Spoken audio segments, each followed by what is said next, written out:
A large crowd gathered under cloudy skies on Monday to remember and pay respects to the men and women of the United States military who made the ultimate sacrifice for our nation's freedom. On Monday, May 29th, the town of Burlington's Veterans Service Office held their annual Memorial Day ceremony in the back of the Chestnut Hill Cemetery. So we recognized, or in years past, we recognized veterans, mostly veterans that have passed since their service or even, making the ultimate sacrifice for their country. But too often we forget about the individuals' families and the sacrifices that they make for our country. So we recognized them here this morning. We had a Gold Star father and Mr. Art McDonald, whose son, Lance Corporal Gregory McDonald, was killed in Operation Iraqi Freedom, June 25th, 2003. He came and spoke about Gregory. But he's a true hero himself. He's a veteran himself. But the things that he does for the Gold Star community and the community at large, whether or not it's counseling individuals through the grieving process of losing a loved one that has made that ultimate sacrifice. He spends countless hours with the DAV serving meals at the veterans or the VA in Bedford. So he's a really amazing man, and I'm just happy that he was available to speak to our community this morning.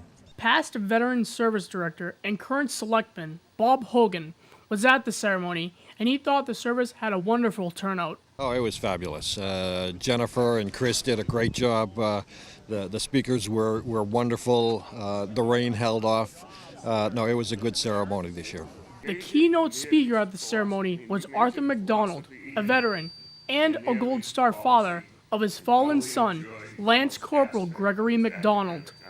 Well, we came to Burlington almost 50 years ago, and this town really means a lot to us. They take care of the children, they take care of the memories of soldiers.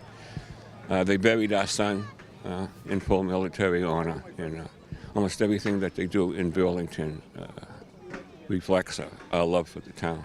Those there said the day was a reminder to all Americans to remember and honor our country's fallen heroes. I hope people actually take a look at the fact that the veterans community is a lot larger than what people think. It's not just the veteran, it's the mothers, the fathers, the husbands, the wives, the children.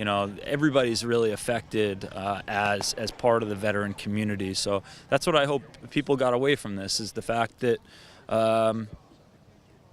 the family members are just as much involved with being a veteran than just the individual themselves. Well, it's not only to remember my son, but to remember all those who have died in one war or another. And it's our way, as everyone here is, to express our appreciation for their sacrifice. From the Chestnut Hill Cemetery, I'm Robert Paris for B News Weekly.